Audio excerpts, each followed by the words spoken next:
नाज़रीन इकराम, सऊदी अरब और मुत्तहिदा अरब अमारात के दरमियान हालिया तनाज़ा, जो कि दो बरादर इस्लामी मुल्कों के दरमियान एक इंतहाई तशवीशनाक डेवलपमेंट है। इस तनाज़े में अब कुछ लेटेस्ट और कुछ इंतहाई बड़ी डेवलपमेंट्स जो हैं वो सामने आई हैं। इस सबके अंदर सऊदी अरब ने एक बहुत बड़ा स्टेप उठाया है, सऊदी अरब ने एक बहुत बड़ा कदम उठाया है और इस वक्त किस तरह से मुत्तहिदा अरब अमारात के हिमायती ग्रुप जो हैं उन पर सऊदी अरब की एक स्ट्राइक, इसके साथ ही साथ पाकिस्तान इस वक्त मैदान में आ चुका है और पाकिस्तान ने अब इस सारे के सारे मामले में अपनी बाज़ाब्ता, जिसे आप ऑफिशियल कहते हैं, पाकिस्तान ने एंट्री दे दी है। दो बरादर इस्लामी मुल्क, एक तरफ सऊदी अरब जिसके साथ पाकिस्तान का स्ट्रेटेजिक म्यूचुअल डिफेंस एग्रीमेंट है और सऊदी अरब ये पूरा तनाजा जो है इसे अपनी सॉवरेनिटी और अपनी सिक्योरिटी का इशू करार दे चुका है। तो पाकिस्तान एक तरह से इस सब के अंदर स्टेक होल्डर भी है और इसके साथ ही साथ ये याद रखिएगा कि मुत्तहिदा अरब अमारात के जो सदर है, जो कि पाकिस्तान के एक रोजा सरकारी दौरे पर आए, उस दौरे के बाद वो निजी दौरे पर रहीम यार खान रवाना हुए, जहां पर वो अभी भी कयाम पजीर है। यानी इस वक्त हंगामी मुलाकातें जो है वो शुरू हो चुकी हैं।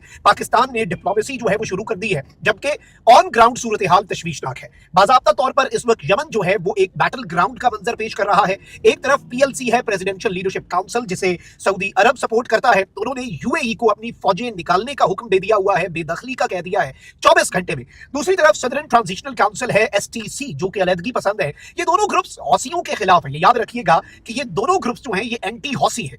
अल्टीमेटली जो शुरू में इनिशियली गोल था सऊदी अरब का भी और यूएई का भी, वो भी इस जंग में उतरने का फैसला जो 10 साल पहले 2015 में हुआ था, वो दर हकीकत हौसियों के हवाले से ही था ना। तो अब सूरत हाल तशवीशनाक हो चुकी है। सऊदी अरब ने जो स्ट्राइक की है उसके बाद और जो आर्मर्ड व्हीकल्स और जो असला, यूएई ने अपनी खामोशी तोड़ दी है। सारी डिटेल्स आपके सामने रखता हूं, लेकिन उससे पहले वही दरखास्त कि हमारे चैनल को आपको मालूम है कि भारत और अफगानिस्तान के मुतअद्दिद अकाउंट्स की तरफ से रिपोर्ट किया जा रहा है। इस रिपोर्टिंग का असर जाहिर करना जो है वो आपके हाथ में है। इस वीडियो को लाइक करें, एक के बजाय ज्यादा से ज्यादा कमेंट्स करें और अगर हो सके तो इस वीडियो को मुख्तलिफ व्हाट्सएप ग्रुप्स के अंदर भी शेयर करें। डेवलपमेंट्स बहुत ज्यादा हैं, खबरें बहुत ज्यादा हैं, अभी तक की जितनी डिटेल्स है वो मैं एक एक करके आपके सामने रखता हूं बगैर किसी वक्फे के।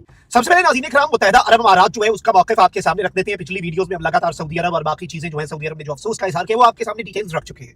नाज़रीन इकराम, यूएई ने कहा है कि ऐसे तमाम तर इक़दामात जो कि सऊदी अरब और उसकी नेशनल सिक्योरिटी के खिलाफ है, मुत्तहिदा अरब अमारात उन तमाम तर इल्जामात को रिजेक्ट करता है। ऐसे इक़दामात के खिलाफ जो है वो यूएई खड़ा है और इसके साथ ही साथ सऊदी अरब की सॉवरेनिटी और नेशनल सिक्योरिटी, इन दोनों चीजों के साथ जो है वो मुत्तहिदा अरब अमारात एक सीसा पिलाई दीवार बनकर खड़ा हुआ है। इसके साथ ही साथ मुत्तहिदा अरब अमारात ने यह कहा है कि भाई ये जो आपने हमला किया है, यानी सऊदी अरब ने जो असला तबाह किया है यमन के अंदर, इसके हवाले से मुत्तहिदा अरब अमारात ने अपना मौक़िफ़ दिया है कि ये एसटीसी के लिए नहीं था, ये तो यूएई ने अपनी फोर्सेस के लिए भेजा था। अलबत्ता इसके अंदर सऊदी अरब का मौक़िफ़ ये है कि भाई ये इल्लीगली जा रहा था, यानी अगर किसी मुल्क की फौज के लिए कोई चीज जा रही है तो उसे लीगल चैनल से लेकर जाया जाता है। ये अब एक फरीक का मौक़िफ़ है, दूसरा फरीक क्या मौक़िफ़ दे रहा है वो आपके सामने रखना जरूरी है।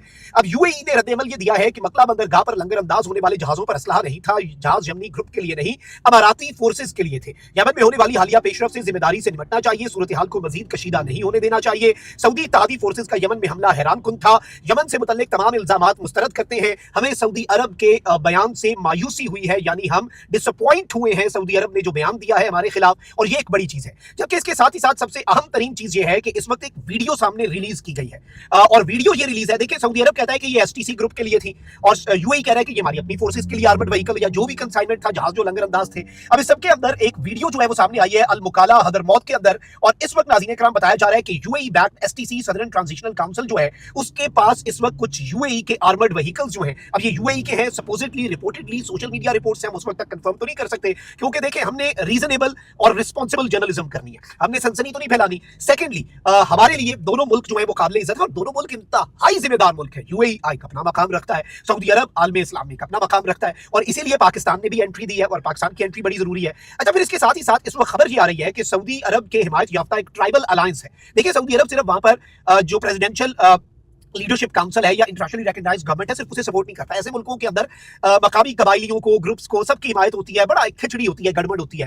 अब नाज़रीन इकराम बताया ये जा रहा है कि इस वक्त सऊदी अरब के हिमायत याफ्ता ट्राइबल अलायंस जो है उसने कुछ रिबेल्स हैं, यानी कि कुछ बागी हैं, वादी खर्द एरिया ईस्टर्न यमन, वहां पर कुछ पोजीशंस को स्ट्राइक किया है, एक मिलिट्री बेस को टारगेट किया गया है और इस वक्त ये बताया गया है कि कल रात का जो, अब ये भी एक रिपोर्ट है और अनकंफर्म्ड रिपोर्ट है कि भाई कल रात के अटैक के बाद जो ऐसे व्हीकल्स जो कि उस अटैक में पोर्ट पे बच गए थे वो इस जगह के ऊपर, इस बेस के ऊपर मौजूद थे, जहां पर सऊदी अरब के हिमायत याफ्ता एक ग्रुप ने जो यमन के अंदर अलहदगी पसंद हैं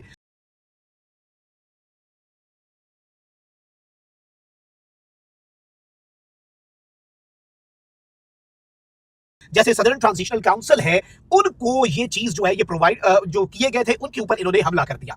अब एक तरफ नाज़रीन इकराम ये डेवलपमेंट है जो कि बहुत बड़ी डेवलपमेंट है कि एक और स्ट्राइक सऊदी अरब के हिमायती याफ्ता ग्रुप्स जो है यानी यमन इस वक्त एक बैटल ग्राउंड का मंजर पेश कर रहा है, जबकि इस सबके अंदर पाकिस्तान जो है उसने अपना किरदार अदा करना शुरू कर दिया है। पाकिस्तान इस वक्त आपको पता है वैसे भी मई 2025 के टाकरे के बाद अक़वाम आलम में, अरब ममालिक में, दोस्त ममालिक में, बरादर ममालिक में पाकिस्तान का जो मकाम मर्तबा है वो एक्सपोनेंशियली राइज हुआ है और दुनिया ताकतवर की सुनती है। सऊदी अरब के साथ SMDH कोई छोटी मोटी चीज नहीं है। यूएई के साथ हमारा जो ताल्लुक है वो भी अल्फाज में बयान करना नामुमकिन है। इतना बेहतरीन ताल्लुक यूएई के अंदर हमारी कितनी बड़ी वर्कफोर्स है, सऊदीया के अंदर कितनी बड़ी वर्कफोर्स है, सबसे बड़ी हमारी वर्कफोर्स है गल्फ में। GCC के साथ पाकिस्तान एक फ्री ट्रेड एग्रीमेंट कर रहा है और यूएई के जो प्रेसिडेंट आए उन्होंने भी अपना पहला सरकारी दौरा किया। उसके बाद वो रहीम यार खान गए, वहां पर उनका प्रेसिडेंट एक अपना उनका वहां पर एक पैलेस है और वहां पर वो अपना शिकार और अपनी विंटर रिट्रीट के लिए आए हुए हैं। वो वी वेलकम देम और जाहिर बात है वो आए यहाँ पर एंजॉय करें और जो भी उनकी एक्टिविटीज हैं, शिकार है, जो भी है। और पूरी दुनिया में ऐसे टूरिज्म होता है, बड़े बड़े हेड्स ऑफ स्टेट और रॉयल्स जो हैं, फ्रांस के अंदर बहुत से बड़े बड़े रॉयल्स के अपने पैलेसेस हैं। ये तो एक बड़ी अच्छी चीज होती है, इससे उस मुल्क का ही फायदा है, मकामी लोगों को जॉब्स मिलती हैं। लेकिन जो सबसे अहम तरीन चीज है वो ये है कि पाकिस्तान के प्राइम मिनिस्टर जो हैं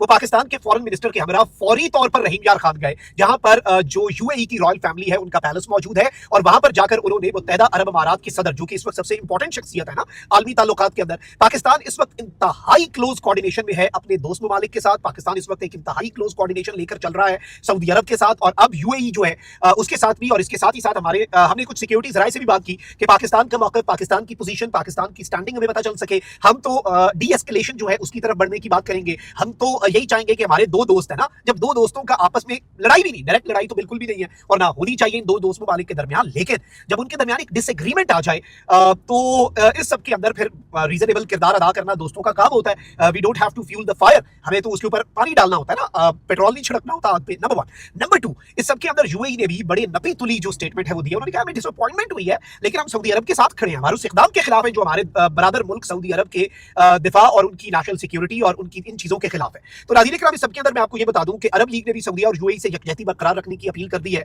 लेकिन इस वक्त जो ऑन ग्राउंड सूरत हाल है उसमें मैंने आपको बताया कि एक निशाना जो है वो लगाया गया है, एक मिलिट्री बेस जो है उसे स्ट्राइक किया गया है। तो ये भी एक बड़ी डेवलपमेंट है। अपना बहुत ख्याल रखें। पाकिस्तान जिंदाबाद।